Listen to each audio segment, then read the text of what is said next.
مسلمان کے لیے، زور سے کہیں، مسلمان کے لیے عید کا دن ہے۔ اور اگر کبھی جمعے والے دن عید آئی، حضور پاک صلی اللہ علیہ وسلم کے زمانے میں بھی ایک بار عید جمعے کے دن آئی، تو آپ صلی اللہ علیہ وسلم نے ارشاد فرمایا آج اللہ نے ہمیں 2 عیدیں دے دی، ایک وہ عید اور ایک جمعے کا دن دے کر۔ یہ جمعے کا دن بھی مسلمان کے لیے عید ہوتا ہے۔ اسی پر آپ صلی اللہ علیہ وسلم کی ایک حدیث ملتی ہے، اگر جو بندہ جمعے کا اہتمام کرتا ہے، توجہ سے میری باتیں سنیے گا۔ صحابہ نے پوچھا یا رسول اللہ اہتمام کیا ہے؟ فرمایا غسل کرتا ہے، کپڑے اچھے پہنتا ہے،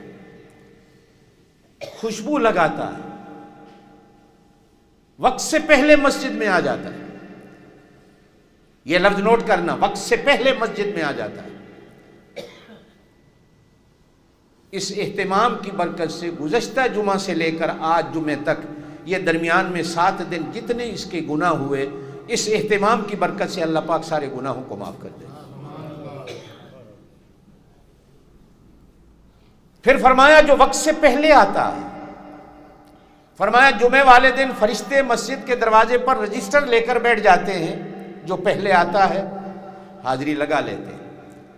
آپ صلی اللہ علیہ وسلم نے فرمایا اس کو اونٹ کی قربانی کا ثواب ملتا ہے۔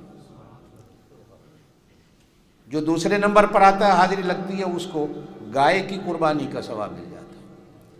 پھر جو آتا ہے اس کو بکرے دمبے کی قربانی کا ثواب مل جاتا ہے۔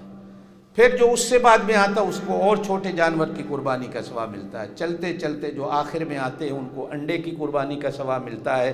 اور جب خطیب منبر پہ بیٹھ جاتا ہے، وہ فرشتے رجسٹر بند کر کے وہ بھی خطبہ سننے بیٹھ جاتے ہیں۔ جو بندے بعد میں آتے ہیں، اب اللہ کی مرضی ہے ان کی حاضری لگے نہ لگے، رجسٹر میں فرشتوں کیا ان کی حاضری نہیں۔